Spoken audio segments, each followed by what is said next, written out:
It's me, your friendly YouTube host, Dave Rubin. Today is December 4th, 2020.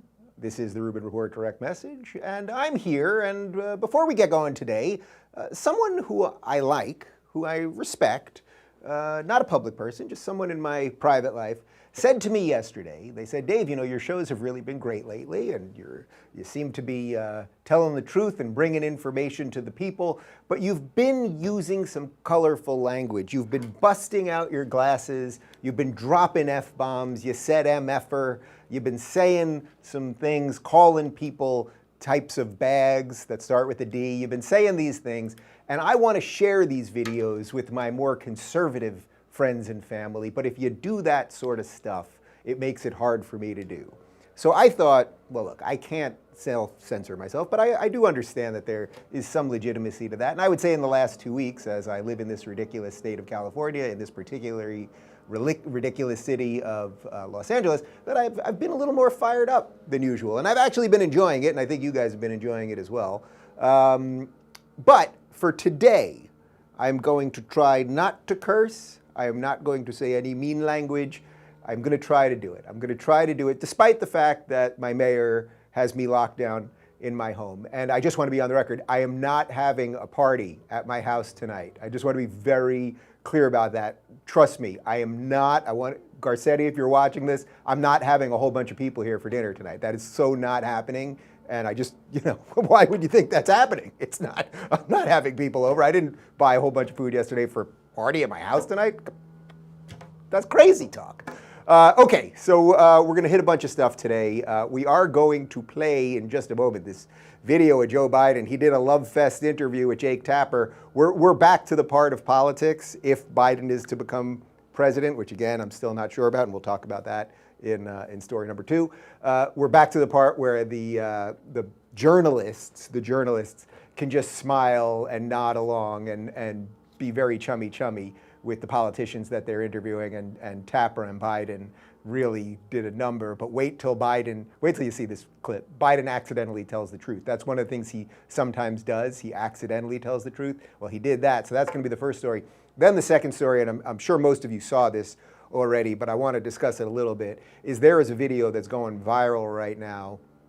It has been seen hundreds of thousands of times, if not millions of times at this point, from election night in Georgia, and there is some strange stuff caught on a camera in one of the rooms where they're counting votes after they said they stopped counting. So I'm going to put that video up there, and it's from OAN is where we originally got the video, and you can see if you think there's something there, and obviously there are going to be lawyers and forensic people and everything else looking into it. But again, it's one of those things where it's like, something doesn't seem right here. Are we allowed to talk about it, or are you going to put us on a list? Well, I'm going to talk about it. And then the third story, and we're doing 4 today, the third story, San Diego, which is about 3 hours south here in SoCal, the Unified School District is forcing teachers to attend white privilege training sessions, and they're literally teaching about the book White Fragility. And it's completely insane, and we're going to show you some of the slides that they're showing some of the teachers. And then finally, and I love that we're ending on this story, I posted a video yesterday on Twitter that everyone thought was my video. We didn't know where it originally came from, so we just grabbed it. It's from a store called Kitson here in Los Angeles, which if you don't know Kitson, I don't even know that they're actually open anymore, because who knows what's actually open these days. But Kitson is sort of like a high-end Urban Outfitters, and somebody went to Kitson in West Hollywood. It's about 2 blocks from where I used to live a couple of years ago. And they did this incredible stream of anti-democratic candidates, and Pelosi and Garcetti and Newsom and the rest of them, just all of the hypocritical nonsense that these people have been spewing. They just did these beautiful window treatments with all of them. So we're going to show you that video. It's just absolutely perfect. And it makes me proud to think that even here in this crazy city of Los Angeles that people are standing up. And I'd love to find out who the owner of Kitson is and like what's going on there. It's just something else. All right, but let's jump into story number 1. So Joe Biden did a little interview with Jake Tapper on CNN, the least trusted name in news. And in effect, Tapper asked him, well, what happens if you and Kamala disagree on things? Well, let's take a look. But all kidding aside, the First Lady-to-be told me she holds them for you. Yes, she does. but not with she and Kamala become friends. Yeah. But all kidding aside, it's a matter of the thing. We are simpatico on our philosophy of government and simpatico on how we want to approach these issues that we're facing. And so I don't have, and when we disagree, it'll be just like, so far it's been just like when Barack and I did. It's in private. She'll say, I think we should do A, B, C, or D. And I'll say, I like A, don't like B and C. Mm-hmm. And it's go, okay. Like I told Barack, if I reach something where there's a fundamental disagreement we have based on a moral principle, I'll develop some disease and say I have to resign. We don't have that. We haven't, and we discussed at length our views on foreign policy, on domestic policy, on intelligence. And the great thing is she has a background in the Senate on intelligence, the Intelligence Committee. She has a background in the Senate on a whole range of things that are going to be pertinent to what we have to do. But it's going to be, I think so much is going to be incoming, Jake. Yeah. It's a matter about who takes what when. Yeah.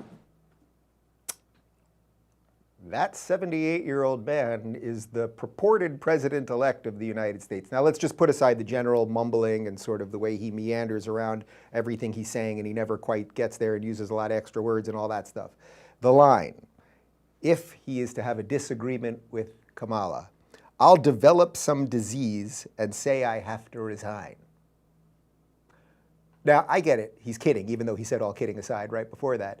But doesn't that feel like one of the ones that's just like sitting in the back of his head that they all kind of know is going to happen here? Like, we all kind of know, and we know about how Nancy Pelosi was already talking about using the 25th Amendment before the election. Like, they're already setting the groundwork that obviously this man is not going to be president for 4 years. And also, if he had a disagreement with Kamala Harris, he's the president, so wouldn't she be the one that would have to resign, not him, right?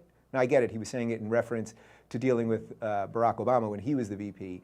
But like, that's sort of like accidental truth. You guys probably also remember that video, what was it, about a month and a half ago or so, where he says that we the Democrats are running the largest voter fraud organization in American history, something to that effect. And it's like, did he mean to say that? No. Why did he say it? Was it just sitting in the back there? Like, there's something rotten in Stinktown, as they would say. But the interview with Jake Tapper went on, and Joe loves masks. Joe really loves masks, and let's take a look.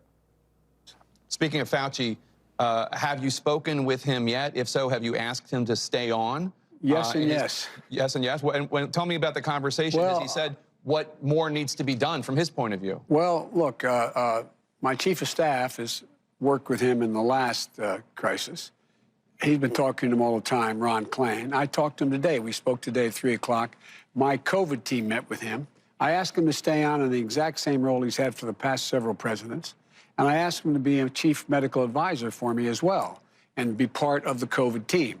And so what has to be done is we have to make it clear to the American people that the vaccine is safe when it occurred, when that is determined.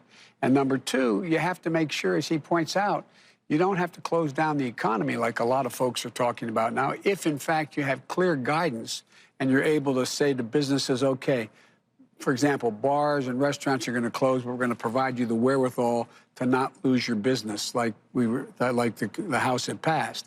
And we're going to be able to reopen. We're going to be able to reopen in time and not to close down for long periods of time. We talked about masking. It is important that we, in fact, the president and the vice president, we set the pattern by wearing masks. Yeah. But beyond that, where the federal government has authority, I'm going to issue a standing order that in federal buildings you have to be masked, and in transportation, interstate transportation, you must be masked, in airplanes and buses, et cetera. And so it's a matter of, and I think my inclination, Jake, is on the first day I'm inaugurated to say I'm going to ask the public for 100 days to mask. Just 100 days to mask. Not forever, 100 days. And I think we'll see a significant reduction if we occur that, if that occurs with vaccinations and masking, to drive down the numbers considerably. All right, so again, we've got sort of the mumbling and stammering and the rest of it. Let's just put that aside. Let's just focus on the last part there. When he takes office, the first day, he's going to ask for 100 more days to wear a mask. 100 more days to wear a mask. Now, if he was to take office, that would be on January 20th. 100 days, that's over 3 months. That basically gets us into May. Do you guys remember back in March? Do you remember March? It was a long time ago. That was when we were told 2 weeks to flatten the curve. We all did absolutely everything that they asked. People stayed home. People wore masks. People did not go out. People did not see other people. We have done a multitude of versions of that in all of the different states. We have done all of these things. And now 100 days, a federal mandate, 100 days to wear a mask. Do you realize this? Put aside that it's not constitutional. It makes no sense at any level. First off, the number 100. 100 days will be fine. So 98 days won't be fine.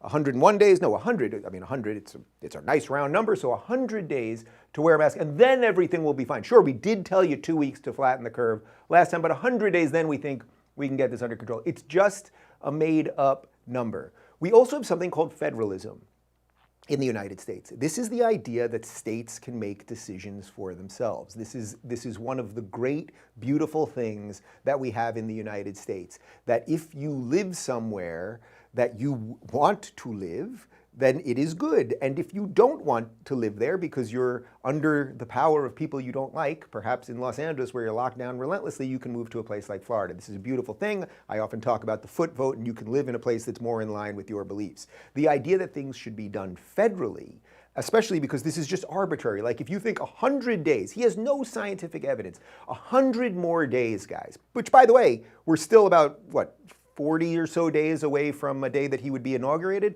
So for just 140 more days from now, if we were wearing masks, things would be okay. It's all just made up nonsense. Again, you can figure out what to do in your life. And then when, he's talking about all of these other things, well, federal buildings, you'll wear a mask, but then in bars, we'll close bars, but we'll give them money. It's all these things. It's like none of it really works the way it's supposed to. People want to go back to work. They want to take a little bit of a risk. It is not the government's duty or responsibility to protect you from everything. There is something else going on here that I think has very little to do with COVID. And I'll just say one other thing, which is, if you want to prove me wrong, then show me numbers. Show me numbers how in a place like Florida that is largely open, or a place in like Texas that is largely open, show me how their numbers are so out of control compared to a place like New York and California. And you know why you don't see those comparisons? Because they don't exist. They don't exist. Florida, people are living their lives again and making decisions for themselves. Florida, by the way, which has a fairly elderly population, right? People go from the Northeast and from the middle of the country. Where do they retire? They retire to Florida because it's warm. So you have an older population that's generally, as you get older, you get sicker too, so you'd think they'd be much more high risk. Yet Florida has figured out a way to open. So shouldn't their numbers be just significantly, 2, 3, 10 times higher than in places where we've been in relentless, endless lockdown, like California and New York? But you don't see those comparisons, do you? And the idea that the federal government is supposed to be in charge of the whole freaking thing just makes no sense to me at all. But as long as we're talking about, let's move on from that, because I think you got the point. I think you got the point on the COVID stuff. And again, I am not having people over for dinner, and any accusation of such is, that is just, well, I have lawyers, okay? You understand what I'm saying? All right, let's move on, because the election still is not decided. Let's remember, Joe Biden is not technically the president-elect. There are court cases going on all over the place, from Pennsylvania to Arizona to Georgia and elsewhere. Things are actually working through the court. I've been trying to show you guys over the last couple of weeks, without giving you hope of things that I think are unable to happen. I've been trying to just show you, here's what's going on, here's what people are saying, here's what Sidney Powell is saying, here's what Giuliani is saying. We showed the video yesterday of Trump's lawyer saying that in Arizona, they have 40,000 votes that were put in twice. Well, they said they were submitting that to the court, so now we'll find out. And if it turns out to be debunked, then so be it. But these are things that are happening that you should know about, right? These are accusations that you should know about. So out of Georgia, This video went viral yesterday and into today. It's still going viral now. We're going to show you a clip from OAN, and this is from security footage the night of the election. And if you remember the night of the election, wasn't there a pipe that burst somewhere in Georgia and they had to stop counting? And then suddenly, like those 7 states that are all up in the air right now, Arizona, Pennsylvania, et cetera, Georgia, et cetera, suddenly Trump had leads in all of them, and then everybody stopped counting at once. Here's video from OAN. This is the security footage, and they're going to give you a little bit of an explainer. And watch that black table that you're going to see there, and suddenly ballot boxes being taken out from that black table. And you tell me if you think this is something. So according to the witnesses, the Republican observers, there is a lady who has blonde braids who comes out to announce, we're going to stop counting. Everyone go home. And in fact, we see that. What happens is everyone clears out, including the Republican observers and the press, but 4 people stay behind and continue counting and tabulating well into the night from that point, which is going to be about 10:25 when they all clear out, or 10:30. And they will continue counting unobserved, unsupervised, not in public view, as your statute requires, until about 1 in the morning. The reason we know this is because when our Republican observers were forced to leave, they went to the Central Tabulation Center, and they got word from a news crew that, in fact, counting had continued. They have information that not everybody left according to plan, and some people stayed behind. So this shocked them, so they returned back to State Farm Arena at about 1 o'clock in the morning, where they confirmed that, in fact, people had just left State Farm Arena in contravention of what they had been told by the supervisors who are running this operation. Okay, so there's a lot there, and I think one of the problems with all of these videos, when you see these videos or you hear the testimony and everything else, well, first off, people have lives, and some people still have jobs, and it's hard to just watch hour after hour of testimony and people that sign sworn affidavits saying, with the threat in some cases of going to jail if they're caught lying. It's just hard to pay attention to all of those things, and it's like, wait a minute, are you an expert or just a regular person? And somehow if they're a regular person, that seems less trustworthy. Like, this whole thing is just messy, on top of the layer, of course, that we don't have a media that honestly talks about any of these things. But in essence, what you are seeing there is, after they said they were done counting for the night, suddenly these boxes of votes just appear out of nowhere from under this table. That does seem kind of odd. Well, that now is evidence, and that will be presented in court, and we'll have to find out more. All I'm saying is it's worth being aware that these things are happening. I know that makes a lot of people very, very angry, but I hope that I'm at least honest enough that if this was happening in the other direction, I would still be talking about it. Because if we don't have voter integrity, we don't have anything, right? If we don't believe that when you go in there, you press that button, you pull that lever, you punch that thing, that actually counts. It counts one time when you do it. And that then is tallied with everyone else's votes. And that's what gets us to the end of an election. And that system works. And that's how we have Democrats sometimes and Republicans sometimes. And hopefully we'll have other parties in the future and everything else. That the integrity of the system works and matters. If we don't have that, we really don't have anything else. So I think it's worth looking at these things. And I would love to, you know what, in the Rubin Report community, if you go to rubinreport.com, I'll be talking to you guys about it all day long. You can jump in there, comment in the YouTube comment section as well. You guys have some discussions about it. Maybe you have some insight. Maybe some of you are election officials, or maybe we've got some data scientists out there. Who knows? But something does seem kind of fishy.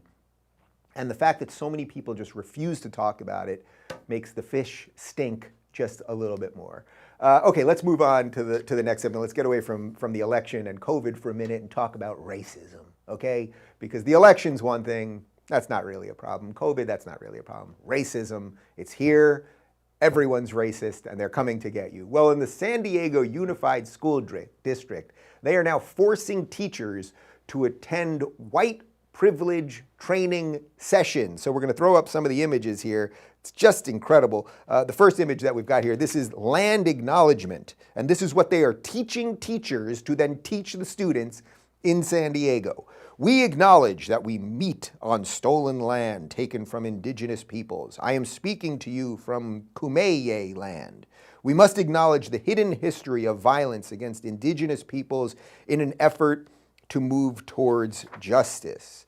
It goes on to talk about the book White Fragility. As you know, this book White Fragility, which is being pushed everywhere and has been debunked a gajillion times. I would recommend you check out James Lindsay's Twitter feed, James Lindsay, who I've had on the show before.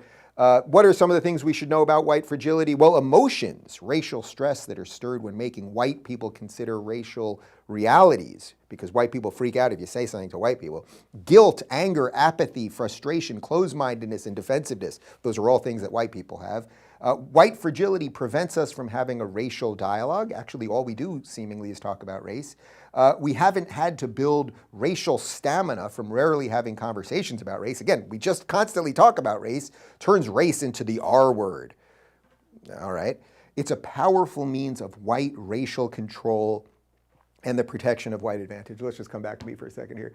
Again, I just want to be very clear about something. If you live in the United States in 2020, no one cares what your skin color is. No one cares what your gender is, and no one cares what your sexuality is. Are you a decent person? Can you work hard? If you can do that, you're probably going to find a job. You're probably going to find some happiness. You're probably going to find a partner and a community and the rest of it. Teaching that whiteness is inherently evil, teaching that white people are there to oppress people, which is not only untrue, but is a true perversion of all of the goodness of America that was largely founded by white people who expanded rights for everybody. It's actually just evil. So then they go on to talk about how to be an anti-racist. And as I've been saying for quite some time, it's the anti-racists actually these days that are being the racists. Well, how can you be an anti-racist? You can confront and examine your white privilege. Now that's very strange to me because an awful lot of white people grow up in poverty, I think more than black people, but I guess they're white privilege when they're growing up in those trailer parks. Acknowledge when you feel white fragility happening for you and slow down so you can listen, learn, and act. Behave, white person, otherwise you're a racist. Be active, join and give to the community. If you give them enough money, they might be nice to you. Teach others to see their privilege. Read and educate yourself. Use your privilege. Examine norms and policies in your school and classroom. Learn the history of other ethnic groups than your own. We all do that. That's what America's all about. We're a melting pot. We're a melting pot, and we know the stories, and we do learn the stories, and we actually, I think most people appreciate the stories, right? I have friends of all different backgrounds, and they all came from different places, meaning their ancestors came from different places with different foods and traditions and all of those things, and that is the stuff that we actually celebrate in America. That's the idea of America. It's a beautiful thing. And by the way, most of these teachers are probably lefties, so apparently they're all the racists that need to be taught all these things. Then the next little piece here, you are upholding racist ideas, structures, and policies. That seems like a pretty broad stroke to say that all the teachers are doing all of that. And then let's jump over, this is from reason.com, because it's just absolutely insane. They did a little deeper dive into all of this. And district officials evidently believe that the practice of grading students based on their average score is racist, and that an active effort to dismantle racism necessitates a learning environment free of the pressure to turn in assignments on time. Okay, let's just think about that for a second. Grades, which are completely impartial, right? You take a test. It doesn't matter what your skin color is, what your gender is, what your sexuality is. You take a test, and that test is usually a pretty good barometer of whether you know what you're talking about or not. And then if you do well on that test, you can start learning more stuff, and then you can move on to the next course. That all really makes sense, and that's how things have always been done. But now, because of racism, certain people, based on the color of their skin, that would be too much pressure for them, so they shouldn't have to turn in assignments when other people should have to turn in assignments. Does that really make sense? Is that going to make those people work harder or achieve more, or is that the soft bigotry of low expectations? I mean, think about it for yourself. It goes on, under the new system, students will not be penalized for failing to complete assignments. So you don't even have to complete them. You can turn them in late and you don't have to complete them. The grades they receive upon completion of a course will no longer reflect their average test and assignment scores. That is the scariest line I have ever read. The grades they receive upon completion of a course will no longer reflect their average test and assignment scores.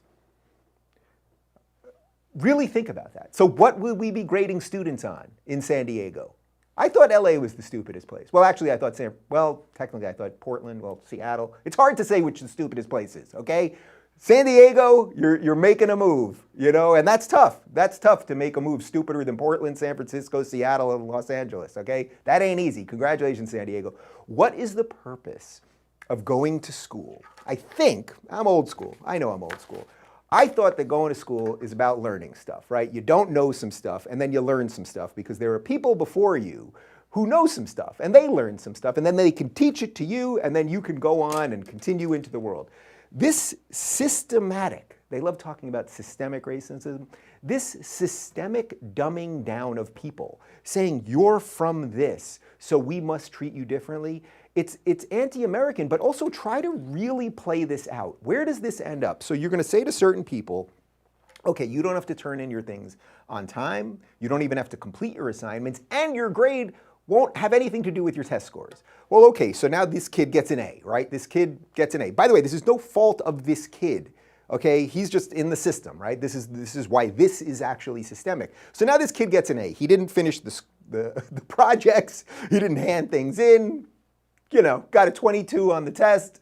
Doesn't matter. Now he gets into a better school than the kid who worked hard and did all of the stuff because that poor schmuck is white. So now that kid doesn't get into the school. The other kid gets into the better school. The other kid gets into the better grad school. The other kid gets into the better program after college, whatever it is. You see why we're actually going to reward all of the worst things. So if you think that society is dumb right now, if you think we're at the beginning of idiocracy, well then we will be in idiocracy too. It gets more idiotic in about 10 years because what we will do is we will raise people based on things that have nothing to do with knowing anything. And then, imagine this, dear person. If you knew that the person who was flying your plane had bad grades in school, or didn't do well in school, but then the grades didn't reflect that. The grades just reflected their immutable characteristics, and then they were able to get into flying school because of that, and everything else. Would you want that person to be flying your plane? Let me ask you something. If you were having heart surgery, would you care about the color of that person's skin, or would you just want the person who was the best heart doctor? Again, I'm old school. I don't care if my doctor is black or white or gay or straight or trans or anything else. Do you know how to do the procedure? If you can do that procedure and you do it well and you've got a good track record and you know what you're doing, you can perform that procedure on me. But we are going to create a system where people who don't know what they are doing will be elevated and people who do know what they are doing will be punished for it. I don't like that system. I know. I'm a radical. Again, I'm a freedom radical, and I'm a radical when it comes to education. It's very weird. Anyway, good luck, San Diego, and congratulations. Now, San Diego has to be mentioned in the same sentence as LA, San Francisco, Seattle, and Portland. Michael here is from San Diego, and he's just nodding. He's crying. He's crying. Oh, no, I mean, just kidding. Nobody's here with me in my house at the moment. Just kidding, Eric Garcetti. And again, to even imply that I would be having a party at my house tonight is just absolutely insane. So I don't even know why anyone would say that. All right, one more thing, as long as we're talking about Eric Garcetti, our buffoon mayor here in Los Angeles, who, let's not forget, just a few months ago was out on the streets with protesters without a mask, and now he's locking us all down and cancel everything, and don't walk your dog, and don't ride a bike, and everything else, which, by the way, pretty much everyone is ignoring because people are good and sane. This video was taken in LA yesterday. I posted it, and it went totally viral. I didn't know where it came from originally. I'm told that Don Trump Jr., posted it on his Instagram originally, but it's not credited. So if someone knows who posted this video, I would love to credit you, and we'll do it in the comments if someone can let me know. But this is a video from Kitson's in West Hollywood. Kitson's, if you're not from LA, I think it's only an LA store. It's sort of like a high-end Urban Outfitters, kind of funky, you know, they got all the graphic tees, all that stuff. Well, as far as I know, the stores are closed right now, but they put up this spectacular display of protest for the good people of Los Angeles. Take a look.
All right, I don't have to add anything to that. It's just spectacular. We're seeing more and more of these videos, more good, decent, hardworking Americans who are fighting back, who are protesting and resisting in any way that they see fit. And they're doing it peacefully, by the way, right? Like none of the mean Trump supporters or the anti-lockdown people or any of this stuff are doing it violently. They're trying to go about their lives and do it the best way possible. That's a beautiful thing. And that's like art. Like that's actual true art. Like when's the last time you saw some art that really moved you? When's the last time you listened to a new song that moved you or watched a new show that moved you? It's pretty rare these days. We're, you know, as this system sort of grinds into this sort of awful postmodern thing that we're in right now, I have been thinking about this a lot. Like we need new stories, we need new art, we need new things that can say something to us. That actually says something, and it's a pretty beautiful thing.